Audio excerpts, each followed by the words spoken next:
Hey, that's not so great. That's pretty bad. The Raptors lose to Nick Nurse, returning home.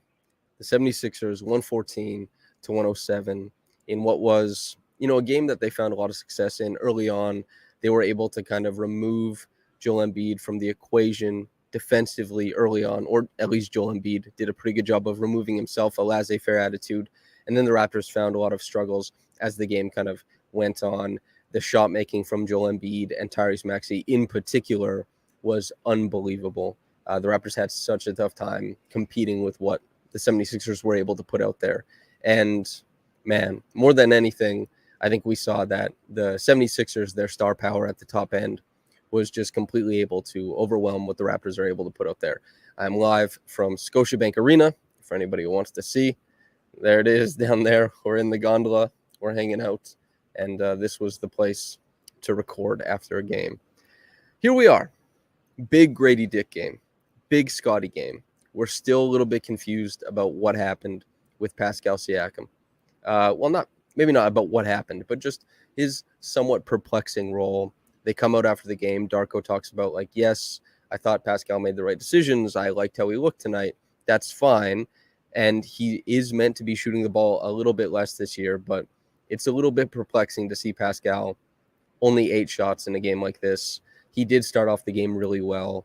And while the 76ers were able to double with impunity later on as the game kind of progressed, the Raptors offense still hasn't naturally found the points wherein they're finding their wings in advantageous positions. Scotty Barnes, to his credit, doesn't care about that hierarchy, doesn't care about the ball finding him. He took handle of it. He ends up with 24 points, 5 assists, 8 rebounds, 2 blocks. Really came on at the end of the game. I thought he was so impressive. Uber impressive. 11 to 16 from the field, 2 of 5 from downtown, 1 big 3 down the stretch, an almost logo 3 earlier on in the game. No free throws. He was super aggressive. He brought the game to the 76ers and tried to keep the Raptors in it down the stretch. Same with, Dennis Schroeder. He hit 4 threes on the night. He didn't have a very good game, in my opinion, but he hit 3 threes in the fourth quarter in what was a very impressive performance, shooting the ball down the stretch. And that was kind of the Raptors' offense as the game wore on. It was Scotty and Schroeder. And the ball wasn't finding other guys that much. And sure, it found Gary Trent Jr. on occasion, but we're talking about a guy who, man, Gary, this was a really tough game for him. I know, maybe some people look at the points and say 17 points, that's good. But for how much of the ball he had, 0 assists, he made a lot of really tough decisions with the ball. And actually, his most productive plays came as an off-ball player. And the ball kept finding his hands. The ball kept finding Dennis's hands. And the Raptors are still trying to figure out how much of the guards are supposed to have it, how much of the wings are supposed to have it, and how this all looks under this new banner, this new offense. For those who are into the numbers, the Raptors, I believe it was 89 points per 100 possessions in the half court this game. Markedly better than the past 2 games, which were, I think, 74.9, 72. None of those have equaled the Raptors' average, which was 94.9 from last season. The half-court offense was nearly there in this game. But here's the thing. It was nearly there on a night where they shot 53% from downtown. They're shooting the hell out of the ball, particularly almost 60% on above the break threes. Siakam, as, quiet a game it was, he goes 2 for 5. Scotty goes 2 for 5. Gary 3 for 5. Dennis 4 for 6. Grady, heat pump off the bench, right? 4 for 6. Malachi hits both his threes. But they still aren't creating consistent half-court offense. They shoot the hell out of the ball, and that's great. They did good. But then on the inside of the arc, they have nothing going. They are an all-or-nothing team in every game so far this year. In the first game when they win, it's all defense. It's all transition. It's nothing in the half court. In the second game where they lose a super confusing, super disheartening game against the Bulls, it's a game where they play tremendous defense. They run out on offense as often as they can. They struggle once again in the half court. And in this game, they shoot the hell out of the ball, but they can't create inside the arc whatsoever. Not a lick. Someone here, Aisha, asking what I think of Pirtle. I think Pirtle is a very good player. I think that Pirtle is a guy who is completely reliant on other people to create his shots for him, though. And Pirtle, a guy who takes 5 shots tonight. The Raptors early on got to the rim a few times, live dribble attempts. Not so many laydowns. Like Schroeder had that possession in transition where he, put his shoulder into the defender. The defense collapses. He drops off to Pirtle. Pirtle gets a dunk. That's half of his makes for the night. We're talking about a big man who needs other people to help service him, give him the shots. But on a game like tonight where the Raptors are shooting threes and the other team is like, okay, shoot them. The fact that they hit 53% and they couldn't get remotely close to like an impressive offensive night, that's tough. They're having a tough time kind of putting everything together, making sure that they're dangerous from multiple points on the court. And these are your Raptors. They're going to struggle offensively. And tonight, defensively, I thought Schroeder, man, he gave it his all. Tyrese Maxey, he's so good at the point of attack. He's so impressive at the point of attack. The two-man game with Joel was unbelievable. Like, I think the best example is that the Raptors are playing, they're like playing lock and trail defense, and Tyrese Maxey is doing a really good job of like, okay, if you're going to lock and trail, I'm going to get wide and try and keep these 2-on-1 situations alive. And then if the Raptors are like, okay, we're going to drop, so getting wide doesn't create the rollers' opportunity to get open, and we're taking from the weak side, Tyrese is like, okay, I'm going to get wide and take a jump shot. Tyrese shoots 7 of 9 from downtown. Not all those are catch and shoot. This is a guy who's like an absolute heat pump. He only turns the ball over once. He has 7 assists. A lot of these are really great reads. And on the other side of this twosome is Joel Embiid, who the Raptors initially I thought played fantastic defense against, and Embiid was reluctant to go to the rim. Embiid only taking 6 free throw attempts is hardly anything, but he shoots 67% from the floor. He scores 34 points. He has 8 assists because the Raptors do have to show him attention. And my God, he hit every jumper down there. Right there. You can see the spot on the court. He was hitting all over from that spot, man. Like, these guys, the shot making was on such a level. It's hard to even comprehend. That's why the Raptors lost this game. Yes, they failed to score on the inside of the arc. That's one of the biggest motivators for this loss. But as far as their defense, I liked a lot of what they did defensively. When Maxey is going to shoot it that well off the bounce, when Embiid is going to shoot it that well off the bounce, you're playing to keep these guys in these contained areas. And they're just perfectly happy to shoot an unreal percentage from there. And not necessarily on the easiest shots. Scotty had a hand up. Precious had a hand up. Pascal, Siakam, they have a hand up. Embiid is hitting step backs. He's hitting like pulls right in their face. This is tough. This is not something you can just completely, you can't eliminate that from the game plan. If a guy's going to hit contested 17, 18 footers, you just have to take it. Or you have to make him move the ball. And the 76ers, while they're not a great passing team, having the ball find like Kelly Oubre, who they substituted for PJ Tucker in the dunker spot, was really good. Having got the ball relocate back to Maxey, who was extremely dangerous as a three-point shooter, that's really good. And Maxey also, like, the Raptors try and blitz that double drag they run. He just splits it, gets down, hits that left-handed layup over top of Grady Dick, and it's like, man, these guys have to counter for everything. And some of that counter is just like, hey, it's shot making. This is what they do. This is why they get the big bucks. This is what they're meant to do. And the Raptors on the other end, I've talked about their struggles. I want to talk about something that worked. Grady Dick. I talked to Darko before the game and kind of was like, hey, it seems like this is a game where there should be a really great spot for Grady to take advantage of the 76ers relying overly on Tyrese Maxey, relying overly on Joel Embiid, and having quite a few guys who they probably aren't going to be able to take Grady off the dribble, take him into the post, and dominate. This means that Grady can exist as a help defender only defensively and not get picked on too much. And you get his shooting. He said, we'll see. We saw. Grady was unbelievable tonight. He finished with 5 fouls. Guys did go at him. But I'll tell you this much. The 76ers, their offense was not significantly better for attacking Grady. And Grady, as a principled help side defender, was a guy who made a lot of great decisions in rotation. And then, of course, he shot the hell out of the basketball, man. 4 of 6 from downtown, 16 points, one more assist than Gary, because Gary had 0, 2 boards. He didn't get credited with a block, but he probably should have. He went up, the ball went out of bounds, it was called off of him, there was a shot attempt. He didn't get credited with the block. Grady was awesome tonight. I just got finished talking to him. I asked him if he's heard any chatter or if anybody's kind of been like shit-talking him so far in his career, and especially since this was his longest game. He played almost 30 minutes, right? And so he said, no, it hasn't been too much, but Joel was the first guy who was kind of like the first thing he came off. He slammed him on a screen. They both went to Kansas. There's a bit of talk there. And so that's kind of fun. That's nice. But great. That's the most positive. Scotty and Grady coming away from this game. My goodness. These guys are a huge part of the future. Obviously, you have to look at a game like this and say, what do you take away from it? If the Raptors are a team that is in flux, if the Raptors are a team that's trying to do things a little bit differently, are definitely having a lot of struggles offensively, trying to go through a new system, what's the upside here? What's the benefit? That when the team is better in the future or has different personnel in the future, who are the guys who are thriving under this system?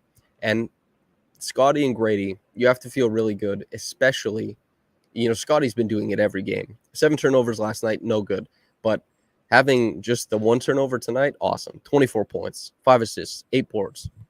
Should have been more assists too, because there's that play late where they doubled him on the block. He goes up, Pascal times his cut perfectly because Embiid helped off of him, and Siakam just lost the ball. There's a couple assists left on the floor for Scotty tonight too. And Grady, I don't think he left anything on the floor. He did it to the maximum in this game. I thought he was super impressive. And just really happy with that game from both of the Raptors young guys. Scotty continues to impress. I don't know if the three-point shooting holds up like this. I'm not sure what happens, but Scotty isn't even getting that much of the ball. Through 3 games, he's not getting that much of the ball. And he's doing this. I think he's averaging over 20 points, almost 8 boards, over 6 assists, 3 blocks a game, maybe half a steal a game. And he's shooting the ball efficiently. This is perfection. If you're on the Scotty bandwagon, you probably, now some people were on the Scotty bandwagon to the point Scotty will pop off and the Raptors will win all the time. This Raptors team will be a world beater. Well, even being half right at this point is incredible, with the potential to be 100% right. I think Scotty can sustain. I don't know if it's going to be 28-7 over the course of the year. I certainly saw a lot of people predict such. I think that would be awesome. I don't know if that's sustainable. We have to see how, in the doldrums of January basketball, if Scotty's still kind of busting this out. And, I think Scotty can sustain most of this at the very least. I think a lot of this is super easy for Scotty to access. A lot of this stuff is intuitive. He's playing within the flow of the game. Of course, to go from the 15 points to 24 when he made that jump in the fourth quarter, yeah, that's that dog. That's a guy taking over the game. That's a fantastic job. But as far as we're just talking about a guy who's going to just fall over himself into a bunch of points, rebounds, assists, Scotty's that guy. There's going to be enough transition possessions game to game. There's going to be enough offensive rebounds game to game. There's going to be enough half-court possessions that he figures out something with game to game. This is something that he can do. And whether it's going to be this level, I'm not sure if that's going to be the case over the course of a full season. But I certainly think everybody should be overjoyed with what Scotty's been able to provide. We have a couple questions. I'll start with the Pascal ones because everybody's asking about Pascal fitting in. Pascal is not being used to the best of his abilities. He's being asked to space off ball, and the 76ers are a team that when he wasn't spacing off ball, when he found something successful as a creator, they doubled him with impunity. He had to pass the ball out. So his shots are suppressed by the Raptors' new system, which we've seen in other games, and his shots are suppressed by getting the doubles from the 76ers, mostly coming from the top. He got a couple from the bottom. He made good reads. That's what Darko said afterwards. But what I don't really agree with Darko about is that this is fine. This is just this is okay. This is how it's meant to be. I don't agree with that. I think that they have to work harder to get natural, good opportunities for Scotty, for Pascal, and for OG in the half court. We have some members of the 76ers in the audience and they're talking trash. I got to tell you, the Raptors, they love Tyrese Maxey. Saying Tyrese Maxey is incredible is not going to upset any Raptors fans. Nor is it, or if you talk about Nick Nurse's complaining. Hey, you got fans over here if you're talking like that. Everybody loves Tyrese Maxey. He's one of the most lovable players in the league. He's incredible. I talked to him for a bit after the game. He's great. So you're not going to get the trash talking falling on deaf ears. People are just going to like hearing that. As far as Pascal's fit, there's a couple plays that I really liked. They were both of the lob plays that he threw to Precious Achiuwa. We're looking at a play where the Raptors, they run a disguised double drag for Pascal. He gets downhill. He and Precious don't quite connect on it, but it's a really good look, and it's a disguised double drag so that the 76ers can't go under, and Siakam can get downhill and put his defender in lock and trail. They also ran a gut Chicago action, and that also led to a good lob pass to Precious. They didn't connect on either of them.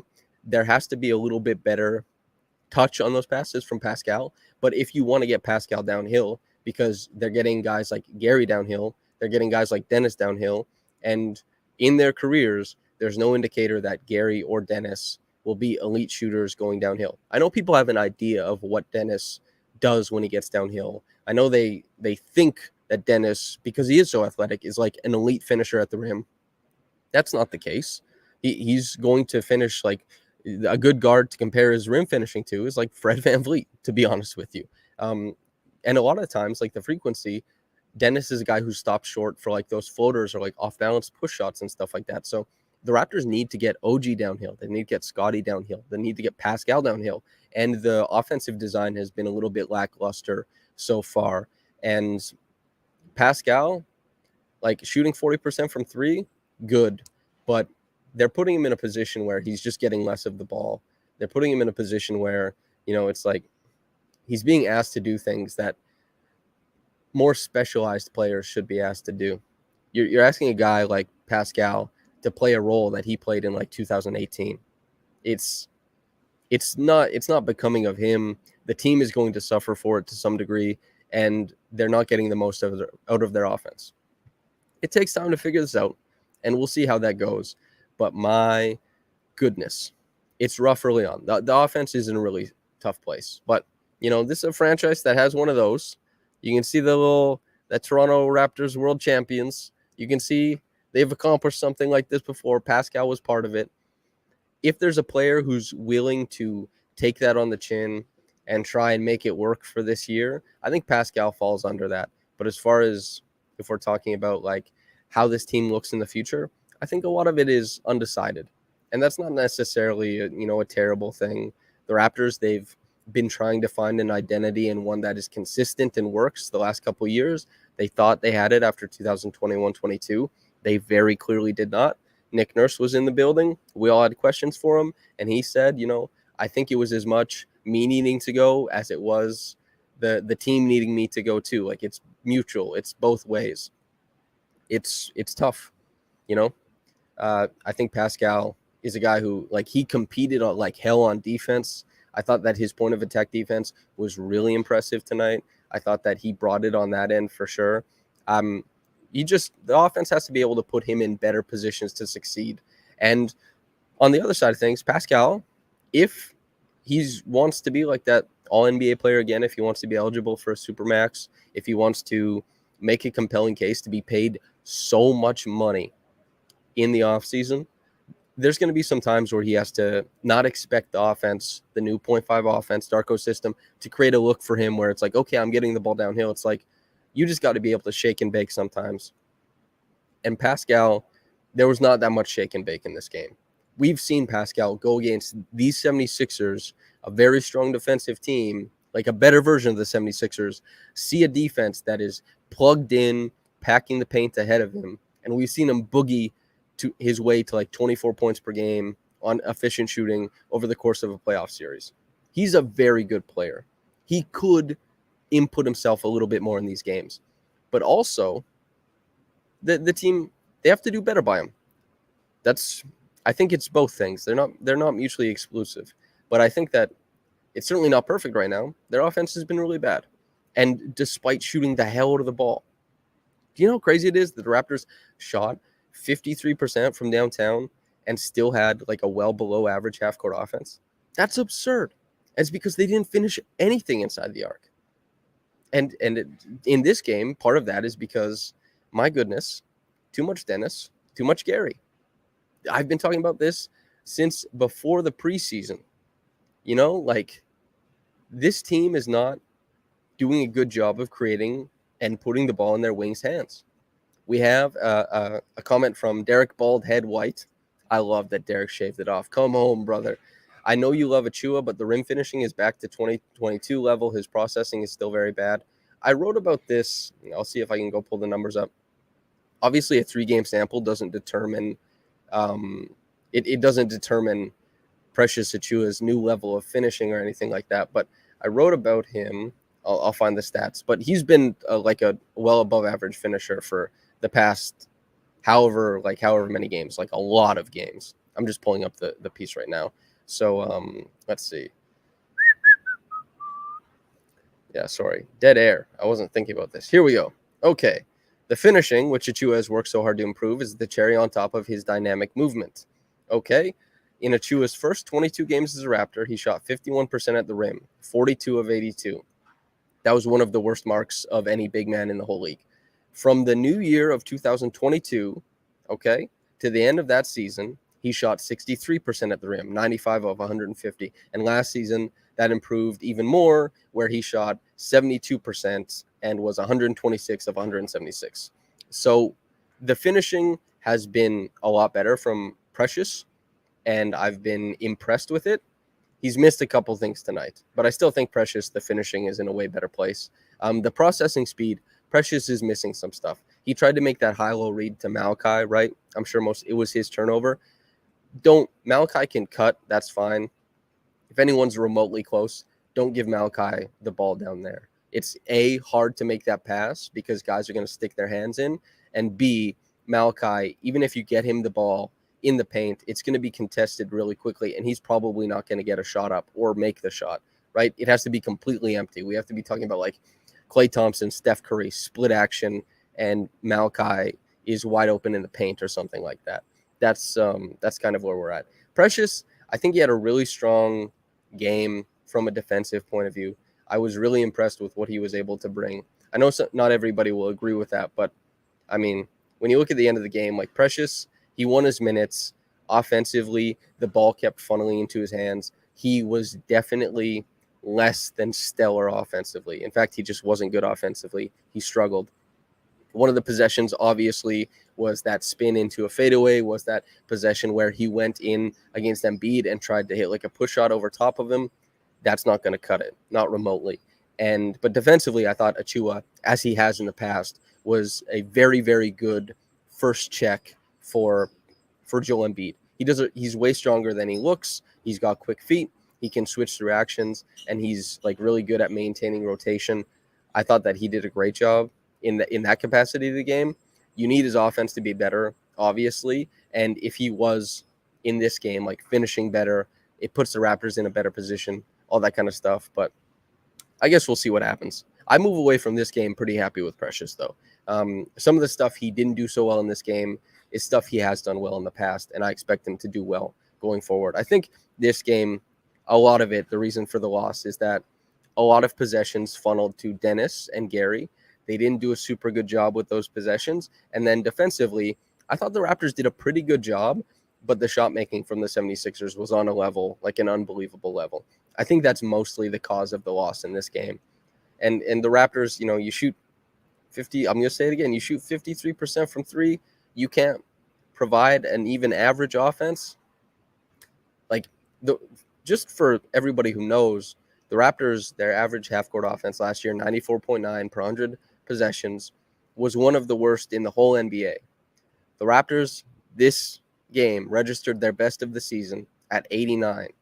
They have been just the worst. Their offense in the half-court, when things slow down, has struggled so badly.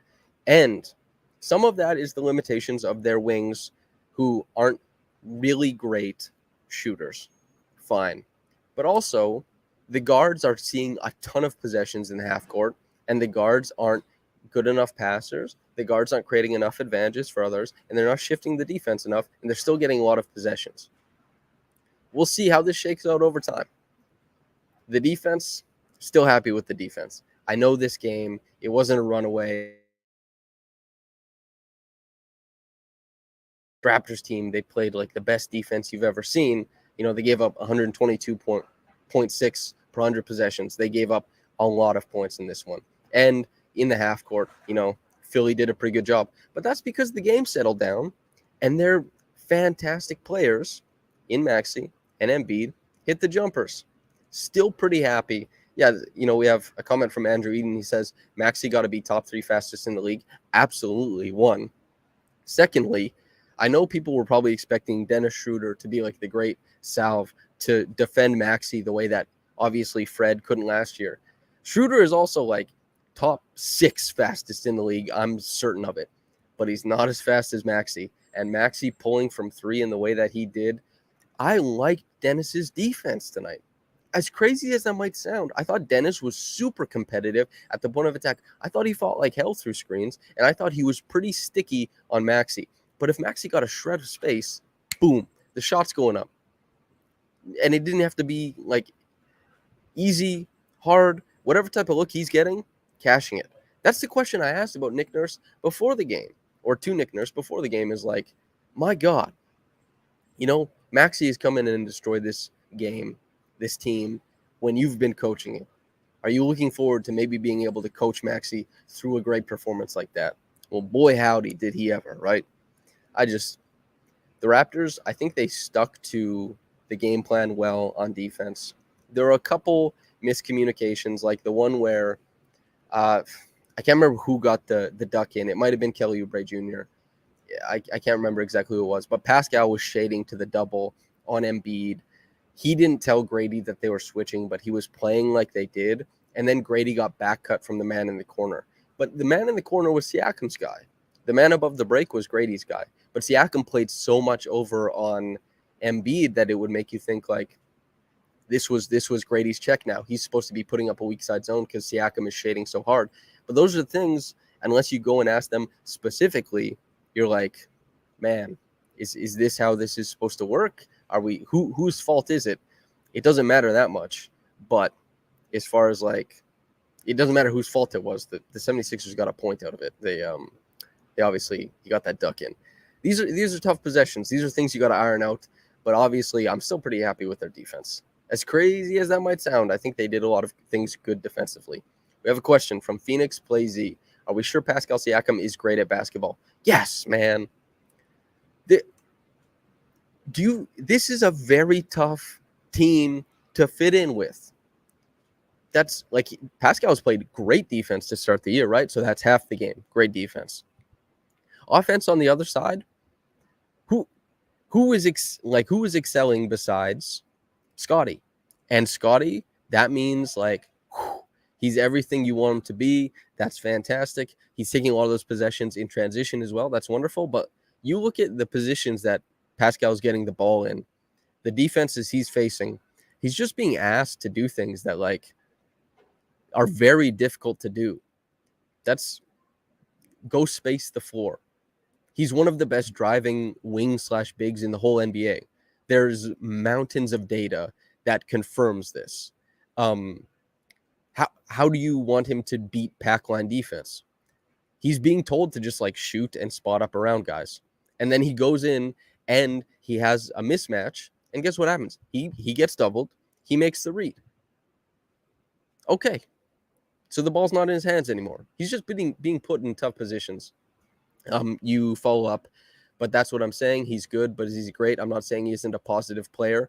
Even saying like positive player is way undercutting it. Like you don't call an all NBA, all-star level player a positive player. Like Precious Achiuwa in his second season in the league was like a positive player because of his defense. They won a lot of minutes. We don't have a LeBron type of great player. That's correct. Certainly they don't have a LeBron, but it's probably a little bit too harsh to remove Pascal from great to just good just because of what's happening here. I think Pascal has a history of being a great player. A lot of people will consider him, like, people would argue as high as like top 15. Most people wouldn't put him outside the top 25. That's great in the NBA. There's a lot of good players, but if you can get into like the top 30, I think you're a great player. Maybe we're getting a little bit off the point, but Phoenix, I understand what you're trying to say. We just disagree probably on the semantics. I get your point. The Raptors do need a big time advantage creator. That's not Pascal. Even in past years, Pascal's types of advantage creation was through bullies and mismatches, which is a slower type of advantage creation. It's something that happens that the defense gets to load up and they have, faster rotations. From C4C, great players adapt and fast. He hasn't. You also said he's quitting on us. I've seen what you've been saying in the comments. I'm not sure you're coming at this from a purely clinical point of view. I think there's a bit of emotion here, if I had to guess. It's been 3 games. He's being asked to do something that isn't friendly to his skill set whatsoever. Players have to be able to play to their strengths. That's why I asked Darko before this game if there was maybe going to be a big opportunity for Grady Dick, because the 76ers will struggle to hunt him offensively. And guess what? They struggled at it, and good Lord, he still finished with 5 fouls. Like, this is a guy who they still found on the floor. You have to be put in positions to succeed, no matter the player. Pascal is being put in really tough positions right now. You're trolling, man. You think he's quit? Game 3. My goodness, he's been in Toronto for like however long. I shouldn't be reading this. That's what I need to learn, obviously, because I know this is my first time live streaming. Obviously, this season, there's obviously a lot of trolling that goes on. I have to do my best not to get sucked into all of this. But yeah, the Raptors, I think they got into a strong position initially, playing really great defense, and my goodness, the 76ers shot the ball over top of the defense. There were some breakdowns later in the game, but the Raptors, sometimes you just can't defend those shots. But yeah, am I willing to pay Pascal $50 million a year? The Raptors aren't, so that's obviously fine. There's quite a few guys who are going to end up getting paid $50 million a year. I don't know, in like 2 years, I'm sure there'll be probably 17 or 18 players in the NBA with an average annual value on their salary of $50 million or over. A guy like Karl-Anthony Towns is going to be making 56 soon, I believe. It'll be up to the Raptors and other teams around the league if he gets a max in the offseason, whatever happens. I guess we'll see what's going on. I see you guys talking about body language and all that kind of stuff. I talk to these players, man. Body language experts, whether it's politics, whether it's basketball, whether it's whatever, the accuracy rate is shamelessly low. I know people like to do that. I know, like, body language and dissecting is fun to do, but it's not very accurate usually. But everyone is entitled to their own opinion, obviously. And I see you guys in here after every game. I really do appreciate what you bring to the conversation. We disagree on that point, though, obviously. The Raptors and Pascal currently in a difficult position. Work needs to be done for them to find a harmonious solve for what they're kind of trying to do. Here's a question. What do I think will happen with Harden? God, I don't know. I have no idea. I think he gets I think he gets traded at some point, but obviously the 76ers are perfectly happy to just sit on their hands and say, like, hey, you're not coming on the team plane, all this kind of stuff. So they're in a tough position. What do I think is the answer with Dennis and Gary Trent Jr. eating up possessions? This is a really, really good question, and one I don't think I have a super satisfying answer to, because the Raptors, Pascal just acts different when he's around media. Whatever. Hey, you guys, you can think he quit. You can think it's over 3 games in. You can think whatever, but that's totally fine. As far as fixing the hierarchy of the half-court offense, it's tough because the Raptors have to put the ball in the hands of good ball handlers. They have to put it in the hands of good shooters so that they can move the defense. And, they have to put it in the hands of guys who will get players to step over screens and will change how the other team defends them at the level of the screen. so they can create these defensive responses. This is what they're trying to do. You create much less of a defensive response when it's Pascal, when it's Scotty, and the Raptors are trying to figure out, how do we get these guys involved without just strictly mismatch hunting?